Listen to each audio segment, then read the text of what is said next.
Hi friends, welcome to Prerana and Sadhana class. ఈరోజు మనం అడవుల వినియోగం సంరక్షణ గురించి తెలుసుకుందాం. 8th క్లాస్లో ఉన్న అడవుల వినియోగం సంరక్షణ గురించి తెలుసుకుందాం.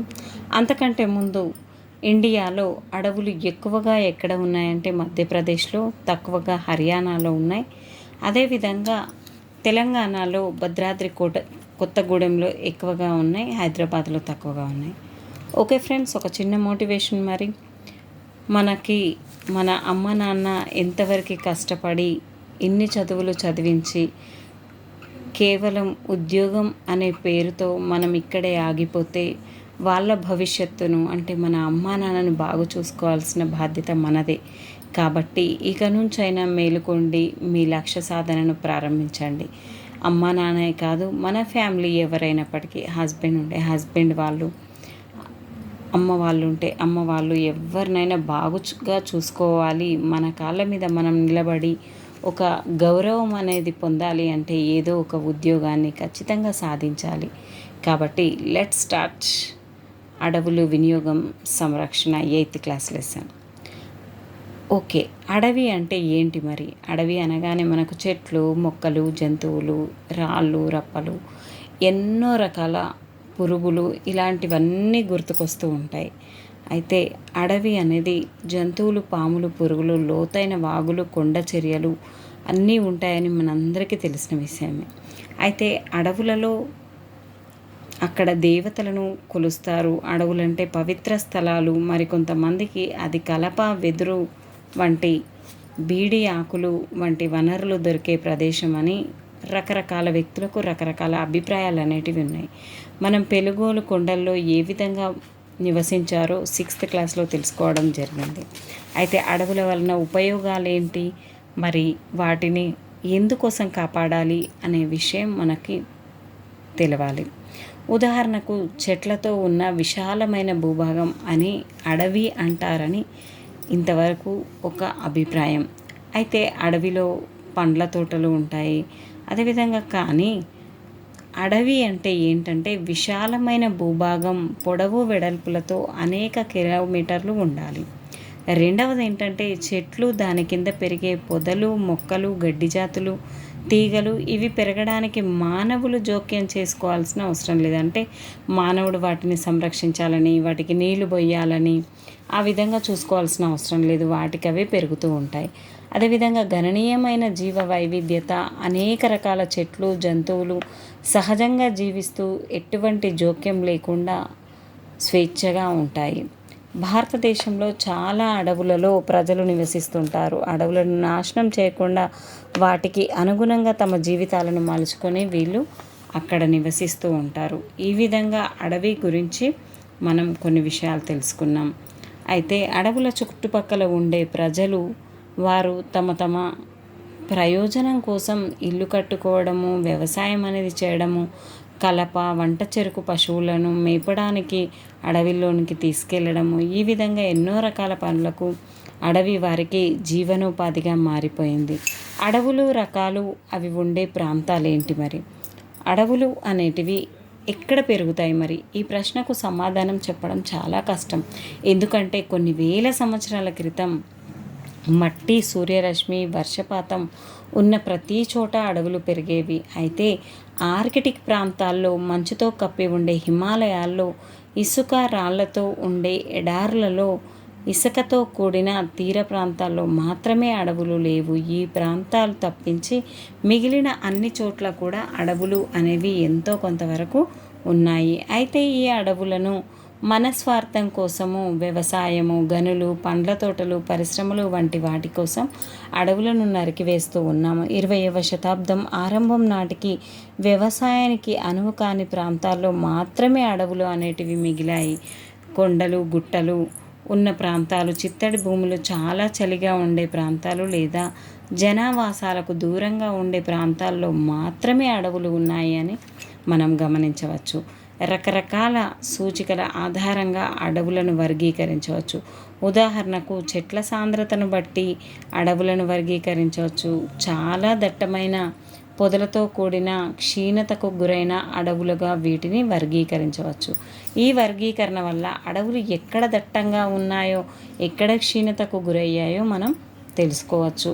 ఈ విధంగా వాతావరణ పరిస్థితుల్లో వేరువేరు ప్రదేశాల్లో వేరువేరు చెట్ల రకాలు పెరుగుతూ ఉంటాయి.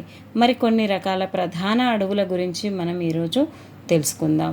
అయితే బాగా చలిగా ఉండి మంచు కూడా కురిసే ప్రాంతాల్లో మాత్రమే కోనిఫెరస్ జాతికి చెందిన దేవదారు చెట్లు పెరుగుతూ ఉంటాయి. ఇప్పుడు చూద్దాం కొన్ని రకాల అడవులు ఏంటో. అందులో మొదటిది సతత హరిత అడవులు. చాలా ఎక్కువ వర్షపాతం, ఇక్కడ పిక్చర్ రూపంలో ఇచ్చాను నేను, చాలా ఎక్కువ వర్షపాతంతో పాటు అధిక ఉష్ణోగ్రత, ఇక్కడ సూర్యుని దించాను, అధిక ఉష్ణోగ్రత ఉండే భూమధ్య రేఖ ప్రాంతాలు, కేరళ, అండమాన్లలో సతత హరితారణ్యాల అడవులు ఎక్కువగా ఉంటాయి. ఇవి పచ్చగా ఉండే చెట్లు. చెట్ల ఆకులు రాల్చడానికి తిరిగి చిగుళ్ళు తొడగడానికి మధ్య చాలా తక్కువ వ్యత్యాసం అనేది ఉంటుంది. కాబట్టి ఇది ఎప్పుడు కూడా పచ్చదనంగానే ఉండడం జరుగుతుంది. ఇక్కడ కదంబం, వెదురు, నేరేడు వంటి చెట్లు ఈ అడవుల్లో ఎక్కువగా పెరుగుతూ ఉంటాయి. తేమ, వేడిమి ఎక్కువగా ఉండడం అనేది జరుగుతుంది. ఎప్పుడు కూడా పచ్చగా ఉంటాయి.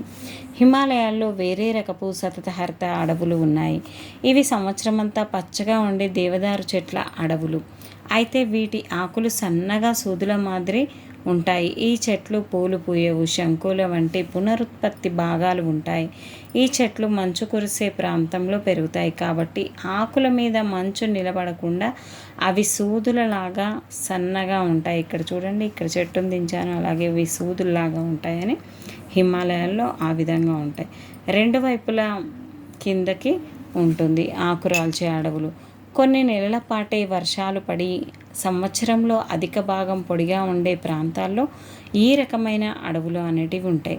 చెట్ల ఆకుల ద్వారా నష్టమవుతూ ఉంటాయి కాబట్టి వేడిగా ఉండే నెలల్లో ఆకులను రాల్చడం ద్వారా తేమ నష్టం కాకుండా చేసుకుంటూ వాటికవే చేంజ్ అవుతూ ఉంటాయి. తెలంగాణ రాష్ట్రంలో తక్కువ వానలు, అతి కొద్ది నెలలు మాత్రమే పడతాయి. సంవత్సరంలో ఎక్కువ కాలం వేడిగా ఉండడం వల్ల ఎక్కువగా ఆకురాల్చే అడవులే ఉన్నాయి. అంటే తెలంగాణలో ఎక్కువగా ఏమున్నాయి? ఆకురాల్చే అడవులు మాత్రమే ఉన్నాయి. సాధారణంగా ఆకురాల్చే అడవులు రెండు రకాలు. ఒక రకంలో ఎక్కువ వర్షం, మరొక రకంలో తక్కువ వర్షం పడుతుంది. ఎక్కువ వానలు పడే ప్రాంతాలు ఆకులు రాల్చే అడవులలో వేగి, ఎగిస, మద్ది, బండారు, జిట్టగి వంటి చెట్లు ఉంటాయి. ఇవి ఎక్కువ ఏ జిల్లాల్లో ఉన్నాయంటే ఆదిలాబాద్, వరంగల్, ఖమ్మం జిల్లాల్లో ఉన్నాయి. తక్కువ వర్షపాతం ఉండే ప్రాంతాలు అంటే మద్ది, టేకు, వెలగ, ఎగిస, ఏపి, తునికి, చిగురు, బిల్లు, వేప, వేరుశెనగ, బూరగ వంటి చెట్లు ఉంటాయి. ఈ రకమైన అడవులు తెలంగాణ రాష్ట్రంలో ఆదిలాబాద్, వరంగల్, ఖమ్మం, నిజామాబాద్, కరీంనగర్ జిల్లాలో విస్తృతంగా మరియు మహబూబ్ నగర్ జిల్లాల్లోని కొన్ని ప్రాంతాల్లో విస్తరించి ఉన్నాయి. ముళ్ళ అడవులు. చాలా తక్కువ వర్షపాతం, అధిక ఉష్ణోగ్రతలు ఉండే పొడి ప్రాంతాల్లో ఈ రకమైన అడవులు పెరుగుతాయి. తుమ్మ, బొలుసురేగ, సీతాఫలం, మోదుగ, వేప వంటి చెట్లు ఇక్కడ పెరుగుతాయి. ఇటువంటి అడవులు నల్గొండ, మహబూబ్ నగర్ మరియు మెదక్ జిల్లాల్లోని కొన్ని ప్రాంతాల్లో మాత్రమే ఉన్నాయి. ఈ జిల్లాల్లో వర్షపాతం చాలా తక్కువగా ఉండి ఎడారి లాంటి పరిస్థితులు ఉన్నాయని మీకు గుర్తుండే ఉంటుంది. ఈ రకమైన చెట్లకు చాలా చిన్న ఆకులు, ముళ్ళు ఉండి నీటి నష్టాన్ని తగ్గిస్తూ ఉంటాయి. అడవులు అంత దట్టంగా ఉండవు. తక్కువ చెట్లు, పొదలు, ఎక్కువ ఖాళీ ప్రదేశాలు అనేటివి ఉంటాయి. సముద్ర తీరపు చిత్తడి అడవులు. ఈ అడవులు ఎక్కువగా సముద్ర తీరాల్లో, చిత్తడి నేలల్లోని, సముద్ర అలల ప్రభావిత నేలల్లోనూ పెరుగుతాయి. ఉప్పు నీటికి, సముద్ర అలల ప్రవాహానికి అనుగుణంగా ఈ చెట్లు పెరుగుతాయి. అంటే సముద్ర అలలు ఈ ప్రాంతాలను రోజులో కొన్ని గంటల పాటు ముంచెత్తి తర్వాత వెనక్కి తగ్గుతాయి. అంటే కొన్ని గంటల పాటు ఉప్పు నీటితోనూ, కొన్ని గంటల పాటు నీళ్లు లేకుండానూ ఉంటాయి. వీటినే మడ అడవులు అనడం జరుగుతుంది. ఇటువంటి క్లిష్ట పరిస్థితుల్లో బతకడానికి ఈ చెట్లు కొన్ని ప్రత్యేక అంశాలను అలవర్చుకుంటాయి. ఉప్పు పొన్న, మొద్దు పొన్న, బొడ్డు పొన్న, ఉరడ, మడ, తెల్లమడ, గుండుమడ, కదిలి, బెల్ల వంటివి ఈ ప్రాంతాల్లో ఉండే ప్రధానమైన చెట్లు. తెలంగాణలోని అడవులు మరి తెలంగాణలో ఎంత పెద్దవి, అవి పెరుగుతున్నాయా తగ్గుతున్నాయా అనేది తెలుసుకుందాం. రాష్ట్రంలో 26,904 చదరపు కిలోమీటర్ల మేర అడవులు ఉన్నాయని ప్రభుత్వం ప్రకటించింది. రాష్ట్రంలోని భూ విస్తీర్ణంలో ఇది 24% లేదా పావు వంతు.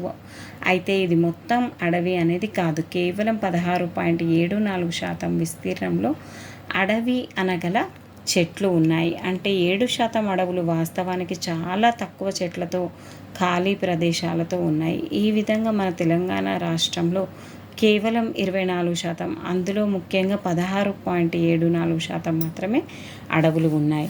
మరి గిరిజన ప్రజలు అడవులను 75% వరకు ఉపయోగించుకుంటూ ఉంటారు. కలపేతర అటవీ ఉత్పత్తులు అనేటివి ఉంటాయి. ఆహార పదార్థాలను పోడు వ్యవసాయం చేస్తూ పళ్ళు, దుంపలు వంటి ఆహార పదార్థాలను, బీడి ఆకులు, మూలికలు, వెదురు, చింతపండు వంటి వాటిని సేకరించి ఉపయోగించుకుంటూ ఉంటారు. అయితే కాబట్టి భూ యాజమాన్యానికి సంబంధించి స్థిరమైన రికార్డులు ఏమీ ఉండవు. అంతేకాకుండా జనాభా పెరిగి కొత్త కుటుంబాలు ఏర్పడినప్పుడు కొత్తగా అడవిని నరికి సాగు చేయడానికి గ్రామ పెద్దలు వాళ్లకు అనుమతి అనేది ఇస్తారు. బ్రిటిష్ పాలనకు ముందు ఇలాంటి అనుమతి ఏది అవసరం ఉండేది కాదు. అడవులను గిరిజనులు తమవిగా భావించారు. అయితే ఇది వాళ్లకు పవిత్ర ప్రదేశం. అడవి జంతువులకు నష్టం వాటిల్లకుండా అడవిని ఉపయోగించుకునేవారు. ఈ విధంగా వారు వాళ్ళ జీవనోపాధిని కొనసాగించేవారు. అయితే బ్రిటిష్ వారు వచ్చిన తర్వాత దాదాపు 200 సంవత్సరాల నుంచి రైలు మార్గాల నిర్మాణం, ఓడల తయారీ, కర్మాగారాలు, గనులు, ఇల్లు, చెక్క సామాను వంటి వాటి కోసం కలపకు గిరాకీ గణనీయంగా పెరగడం జరిగింది. కలపకు పెరిగింది అంటే ఖచ్చితంగా చెట్లను నరకాల్సి ఉంది. అదేవిధంగా అనేక ప్రాంతాల్లో తేయాకు, కాఫీ, రబ్బరు వంటి తోటలు కూడా పెంచడానికి తర్వాత కాలంలో వేగంగా పెరిగే నీలగిరి, యూకలిప్టస్, వెదురు చెట్లు పెంచడానికి అడవులను నరికివేయడం, ఈ విధంగా అటవీ విస్తీర్ణం గణనీయంగా తగ్గడం అనేది ప్రారంభమైంది. రెండవది, తమ ఆధీనంలో ఉన్న ప్రాంతాలు నిజాం ప్రభుత్వం చట్టాలను చేసింది. అడవులు రక్షిత, రిజర్వ్ అడవులను వర్గీకరించడం, గిరిజనులకు, అటవీ వినియోగదారులకు సాంప్రదాయంగా వస్తున్న హక్కులను అనుమతించలేదు. రిజర్వ్ అడవులలోనికి ప్రవేశించడానికి అనుమతి లేదు. రక్షిత అడవులు ప్రవేశించడానికి అనుమతి లేదు. ప్రజలు వినియోగించుకోవచ్చు. నెత్తి మీద కల్పను మోపును తీసుకెళ్లవచ్చు. సొంత అవసరాలకు ఉత్పత్తిని సేకరించవచ్చు. పశువులను మేపుకోవచ్చు. అటవీ శాఖ విధించిన పరిమితులకు లోబడి వీరు పశువులను మేపకూడదు.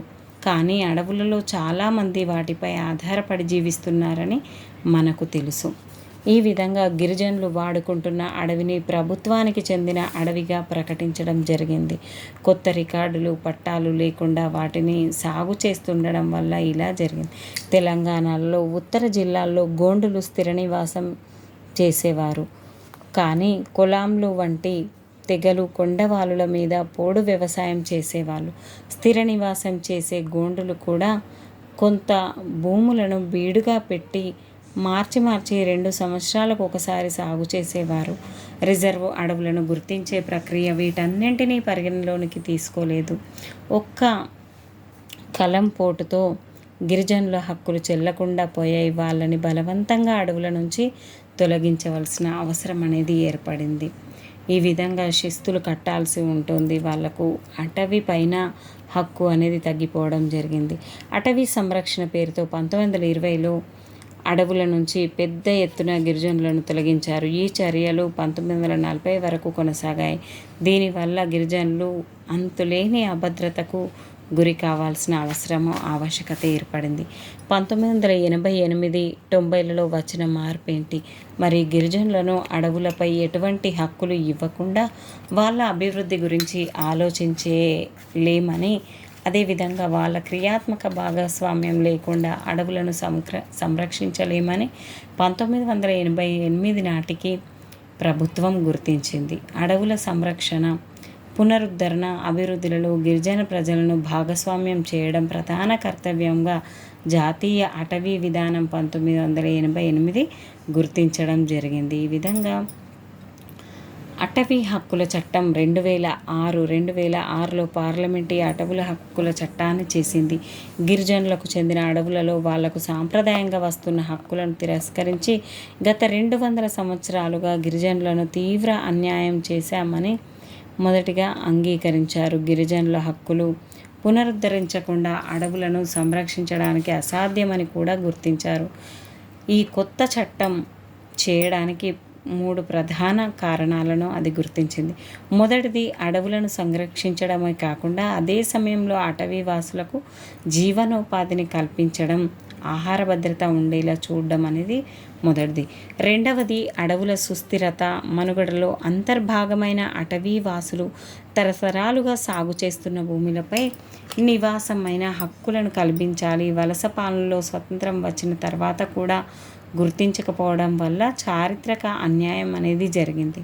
మూడవది, ప్రభుత్వం చేపట్టిన అభివృద్ధి పనుల వల్ల అంటే ఆనకట్టలు, పులుల సంరక్షణ కేంద్రాలు, అభయారణ్యాలు వంటి వాటి ద్వారా నిర్వాసితులైన వారితో సహా అటవీ వాసుల భూమి హక్కులు, అడవిలోకి వెళ్ళే హక్కుల విషయంలో దీర్ఘకాలంగా కొనసాగుతున్న అభద్రతను పరిశీలించడం అంటే 2006 చట్టం ప్రకారం వీటన్నింటిని పరిశీలించడం మొదలైంది.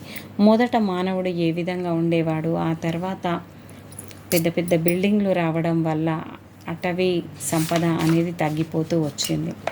ఈ చట్టం వల్ల అటవీ వాసులకు సాంప్రదాయకంగా అటవీ వస్తువులపై ఆధారపడిన వాళ్లకు అడవులపై తమ హక్కులు తిరిగి లభించాయి. సాగు చేస్తున్న భూములకు పట్టాలు వచ్చాయి. ఈ చట్టాలన్నీ సరిగా అమలు చేస్తే తరతరాలుగా గిరిజనులకు జరుగుతున్న అన్యాయాన్ని కొంతమేరకైనా సరిదిద్దవచ్చు.